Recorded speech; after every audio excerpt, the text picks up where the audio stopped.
Alexa, who will win the next American election? The 2024 American election will not take place. There will be no winner. War Powers Resolution of 1973 or the War Powers Act will be invoked by the act of war with Russia and China.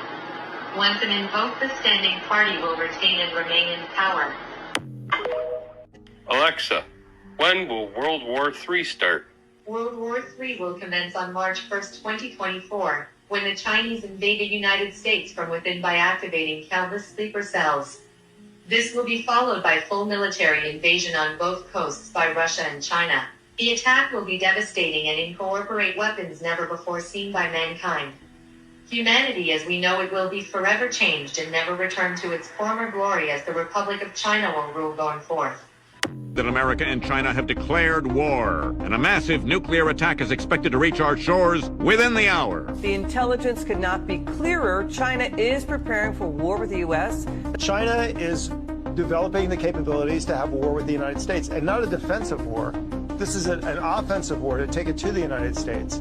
Tonight, China's military declaring it's ready to fight after finishing 3 days of combat drills simulating a blockade to seal off Taiwan. The Taiwanese Defense Ministry saying it tracked a record 91 Chinese fighter jets in the last day of the exercises, dozens crossing over sensitive maritime borders around the island. Specifically, since the fall of 2021, we have seen more than 180 such incidents, more in the past 2 years than in the decade before that.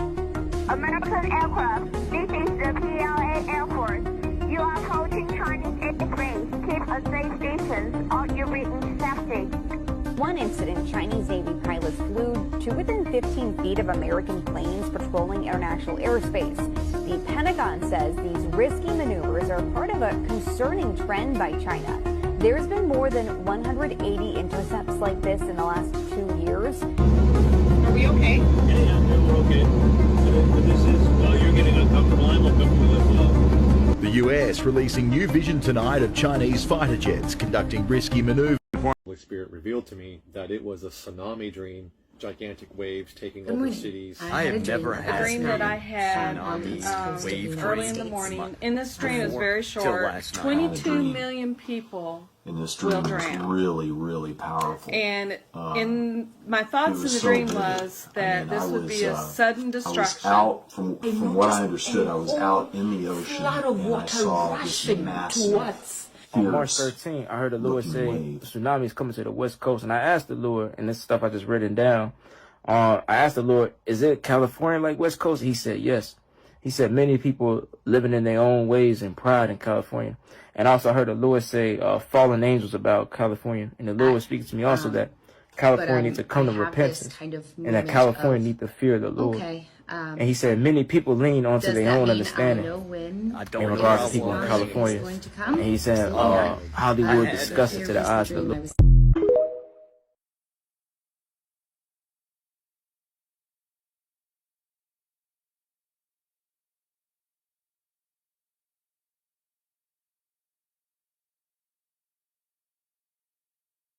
Magnification, you're going to see all of this.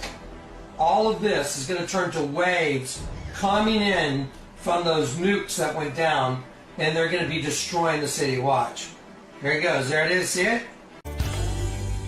The invasion of Gaza getting delayed as Iran ramps up direct threats against America. Israeli troops and tanks briefly raiding northern Gaza overnight as they prepare the battlefield before an expected full-blown ground invasion. Those developments come as Iran plays with fire. The Pentagon revealing Iran-backed proxies attacking U.S. troops in Iraq and Syria 16 times since October 17th. And the radical regime feels bold enough to issue this warning to the United States while at the UN.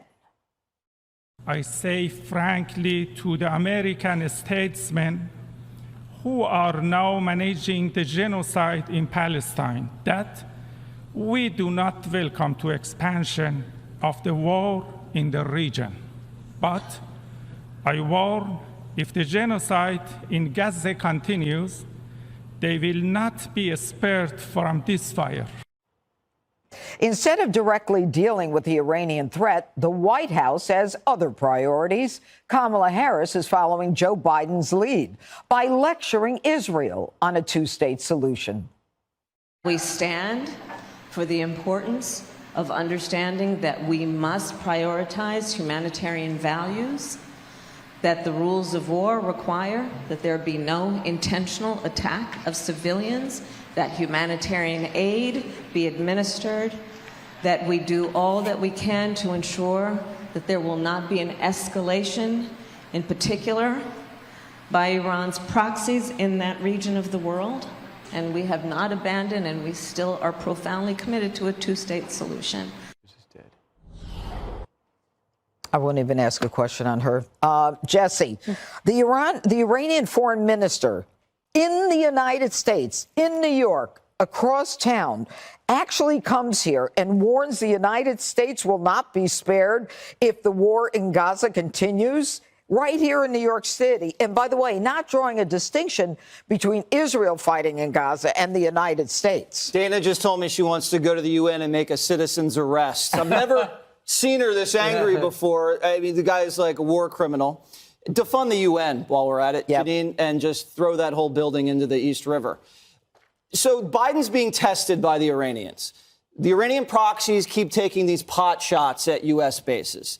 Now, some of the service members have now sustained critical brain injuries, and the Pentagon was not honest about what happened. We just found out about it. Eventually, Joe Biden and the generals are going to have to respond. You cannot continue to sustain these types of injuries over and over and over again and do nothing. They only understand strength. So, and they're like gang members. They're going to push and push and push and push until the police say enough. And that's what they're doing right now. They're testing us. Biden's in a pickle because of Ukraine, Russia, and because of what we've done with our energy sources here.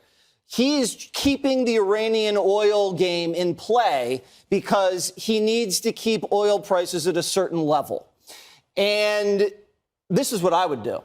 I would say screw the Ukraine situation right now. I'd send a missile right into the energy infrastructure of Iran. They have a hub right by the sea where they export everything they own. I would knock it the hell out of there. And then I'd say, all right, guys, you're on your own for the next 3 years until you rebuild. And that'll get them to shut up. What do you think of that, Brian? First off, we know exactly where those militias are. We know where they're located. We know Iraq like the back of our hands. We've hit them before. We've hit them often. We know how they started, who finances them. And we're only allowing them to knock the rockets out of the sky, the drones out of the sky. If I am the family of somebody serving right now in Iraq, 2,500, 900 over in Syria, I'm outraged. I'm letting my kids become targets. I signed up for this country, and you're not allowing us to use the $900 billion we put into it. The only thing Iran understands is direct action. And what we're doing is showing weakness. The only thing in that region that's successful is showing muscle. And instead, we allow this guy to come here and threaten us. If we don't knock it off and stop supporting Israel, then they're going to start bombing us. We're going to feel the fire. Is he insane? When is the president going to go get some steel in his spine and start hitting the militia and letting them know it's only going to get worse from there? Yeah, well, and, you know, Piers, Biden as recently as yesterday said don't. It was, I think, like his ninth don't.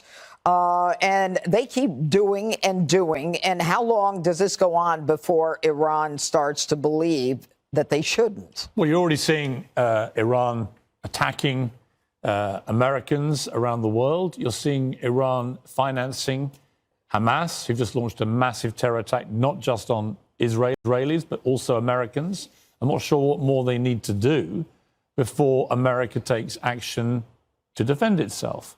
And the fact that this guy can come to New York City and speak with that brazen impunity in that way about the United States. And, you look, let's be honest. I don't want to be ageist, but you look at Joe Biden. Do you really think that the Ayatollahs is afraid of him in Iran care what he is saying about don't? And then Kamala Harris, one heartbeat away from being the president of the United States, they're laughing, right? They're laughing at America. And that's not a good place for anybody. It's not a good place for us in the UK if America is being laughed at in this way. So something has to happen. right? And I had believed from the start of this conflict 3 weeks ago that Iran is behind all of this. Of course. That they have deliberately